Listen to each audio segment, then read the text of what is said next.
안녕하세요. 반갑습니다. 청년 아포슬 여러분. 책은 잘 읽고 계신가요?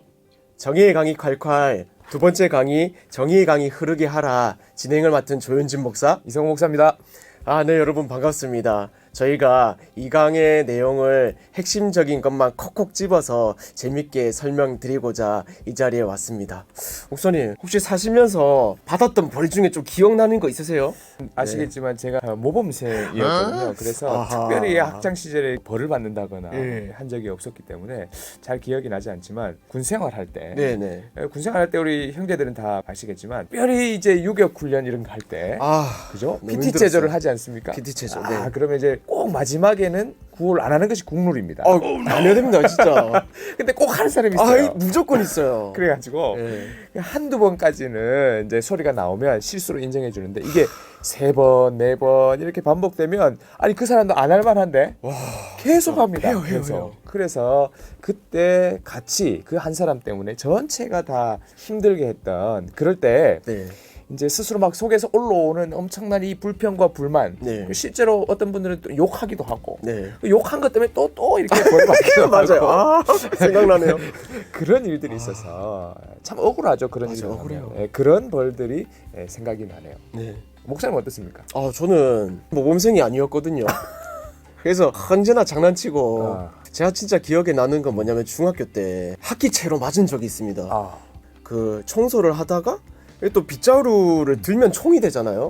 총싸움을 시작했는데 막 중3 반 앞에서 막 그 장난을 치고 노는 거예요. 남자 선생님이 나오시더니 학기채를 엎드려 해가지고 때리셨죠.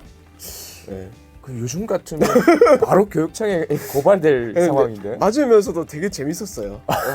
뭔가 맞는다. 막 학교에서 막 인정하는 장난꾸러기 됐다 이런 느낌. 이상한 생각을 가졌어요. 장난꾸러기로 인정받은 조현진 목사님과 함께하고 있습니다. 우리 담임 목사님이 굉장히 좋은 책을 우리에게 이렇게 선물로 주셨는데 맞습니다. 굉장히 좋은 이유 중에 대표적인 것은 얇다. 맞습니다. 근데 얇지만 이게 내용이 굉장히 얇진 않아요. 내용적으로 굉장히 묵직한 책인데 특별히 오늘 이제 두 번째 이제 강을 우리가 맡게 됐는데 이 강 우리가 어떻게 접근해야 될까요? 이 강. 이 주제 선고가 아모스 5장 24절이거든요. 오직 정의를 물같이 공의를 마르지 않는 강같이 흐르게 할지어다. 이게 책 표지에 떡하니 있습니다. 그렇죠.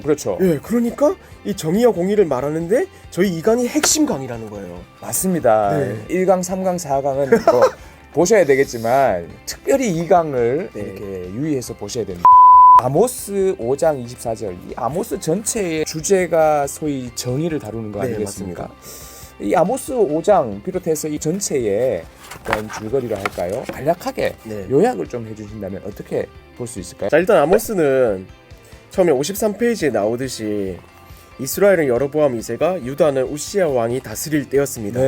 이 안에서도 하나님의 정의와 공의가 이루어지지 못하는 상태였거든요. 사실은 그래서 하나님께서 정의와 공의를 세우시기 위해 뭔가 작업을 하시는데 이들이 기다리는 것은 하나님의 회복이었지만은 사실 정의와 공의를 세우기 위해서 하나님은 심판을 하시거든요. 그렇죠.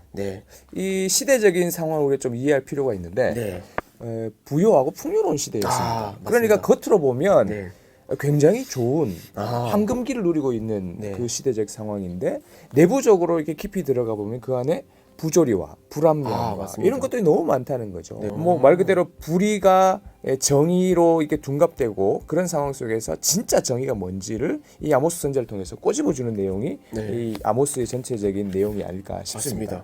그래서 이 강에서 우리가 살펴보는 정의의 내용 그리고 무엇을 중심으로 해야 될까요? 이 강의 핵심의 내용은 뭐냐면 하나님은 정의의 강이 흐르게 하라라는 말씀을 아모스 선지자를 통해서 주셨잖아요. 말 그대로 그렇게 정의를 세워 가시기를 원하시고 우리를 통해서 그 일을 이루시기를 원하시는데 특별히 목사님 잘 설명해 주셨지만 이스라엘 백성들이 불의한 상황을 살아가고 있었고 약자들을 강자가 억압하고 정의를 어떻게 세워갈 수 있는가 했을 때 하나님을 찾으라.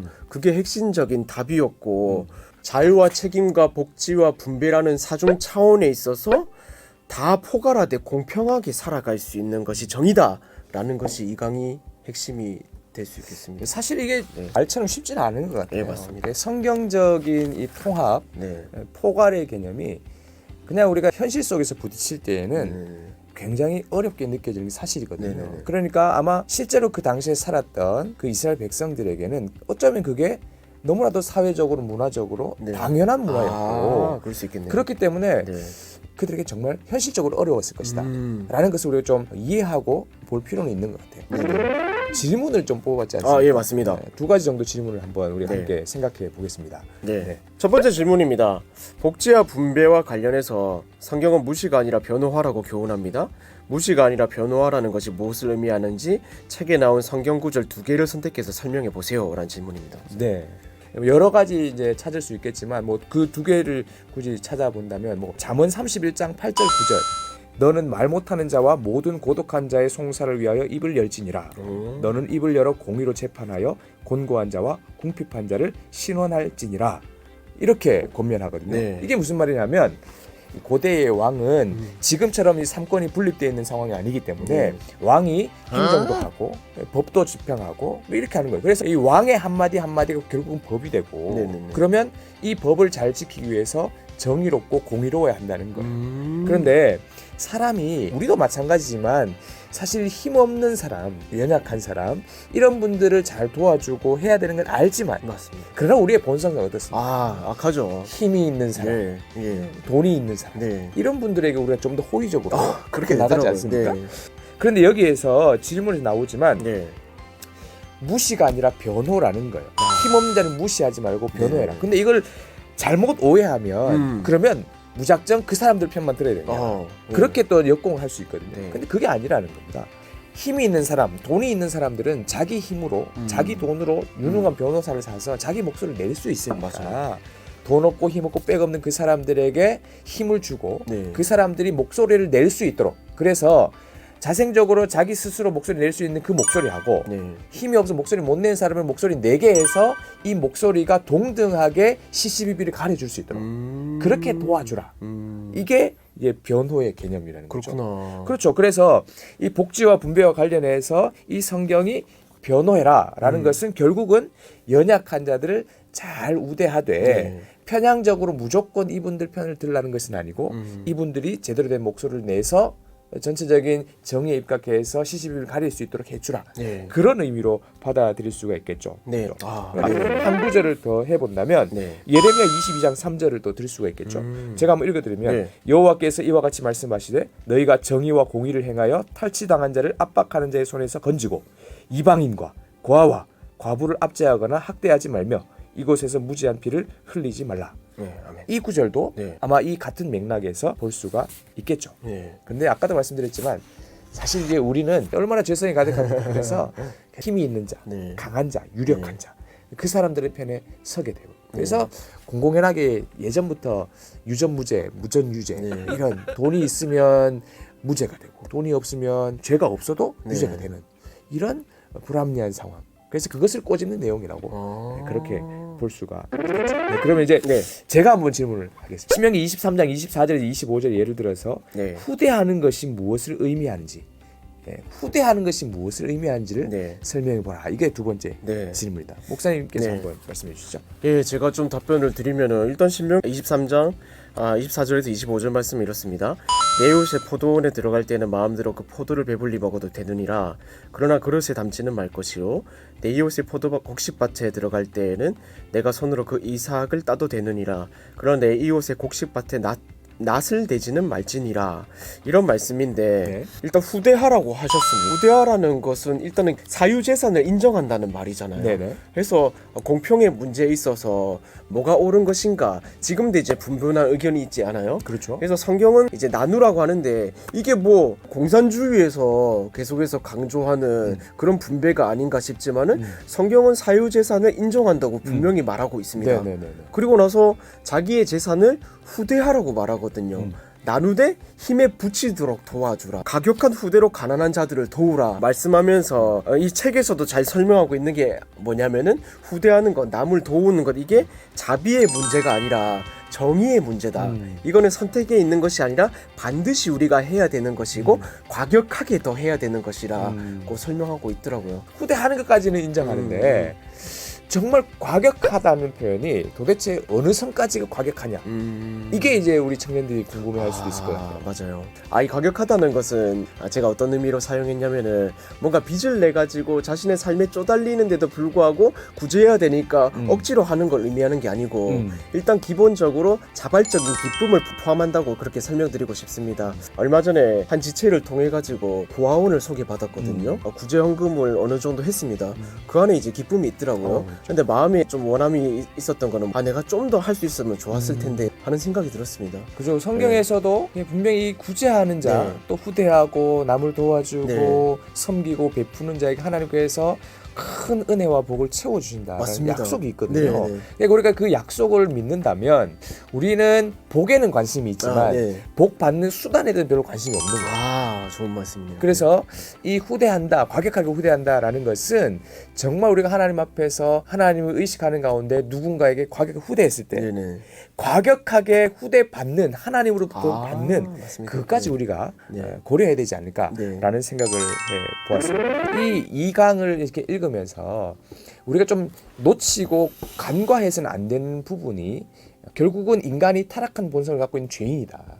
그렇기 때문에 끊임없이 하나님의 말씀을 통해서 가이드를 받지 않으면 뭐 이런 정의 문제나 분배 문제나 뭐 후대 문제나 이 모든 것들이 말씀의 기준에 의거해서 우리가 따라가지 않으면 우리가 어떻게 살아야 될지를 알지 못하는 그러면 그 기준이 없을 때에는 우리의 본성대로 살 수밖에 없는데 맞습니다. 본성이 타락하니까 죄악 가운데 있으니까 우리는 하나님의 영광보다는 결국은 우리 마음대로 하다 보면 죄를 짓게 되는 결과를 갖고 하나님과 동떨어진 삶을 살 수밖에 없는 라고 느꼈습니다. 목사님 어떤 느낌을 받으셨나요? 저도 사실은 설교를 먼저 들었잖아요. 설교를 들으면서 책을 보면서 이제 변호하라라는 것은 형평성의 문제에서 한쪽에 치우치는 거 아닌가 하는 생각을 했는데 사실 목사님이 말씀하셨던 것처럼 세상이 죄의 시스템 안에 속해 있고 우리도 본선적으로 타락한 존재이기 때문에 어쩔 수 없이 약자가 받는 피해가 크고 이걸 무시할 수 없구나 하는 생각이 들었고 그래서 이들을 변호하고 도와주는 것 하나님이 강조하신 약자에 대한 보호이자 우리의 선함이 있고 정의를 세워가는 것 아닌가 하는 생각이 들었고 둘째로는 후대하는 것 참 이게 내 안에서도 기쁨이 되는 게 하나님께서 갚아주시니까 야 이걸 정의라는 면에서 정치적인 이슈나 그런 개념이 아닌가 싶지만은 우리 삶 속에서 하나님께서 분명히 갚아주시니 당연히 행해야 될 그런 말씀에 대한 순종이라 하는 생각이 명백하게 들었습니다. 특별히 2강에서는 이제 그 정의 강이 흐르게 하라라는 거잖아요. 강이 흐르지 않고 그냥 그대로 이렇게 고여 있다라고 하면 어떻게 될 것 같습니까? 안 흐르면 결국은 썩게 되는 거죠. 그래서 저는 이런 생각을 해봤습니다.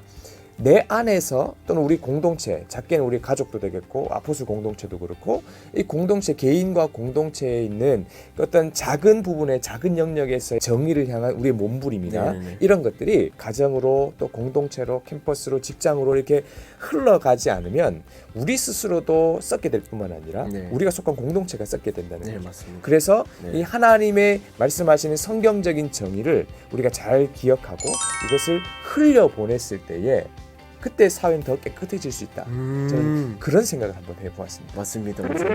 이 책을 통해서 목사님을 통해서 성경을 통해서 우리에게 도대체 정의가 뭐냐, 사회 정의가 뭐냐 이런 부분들에 대해서 우리가 깊이 생각하고 고민하기를 이번 기회를 통해서 원하시는 것 같다는 생각을 해보았습니다.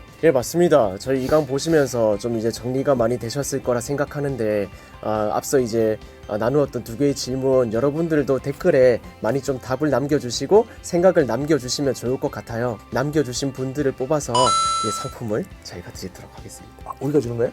저희는 나중에 2강이 너무 좋아서 2강만 계속 보지 마시고 1강도 다시 한번 살펴보시고 또 계속 이어지는 3강, 4강 무엇보다 책을 같이 읽으시면서 거기서 얻는 인사이트들을 잘 발견하는 그런 시간이 되면 좋겠습니다. 그러면 우리 인사드리고 인사드리고 마무리하겠습니다. 자, 고맙습니다. 감사합니다.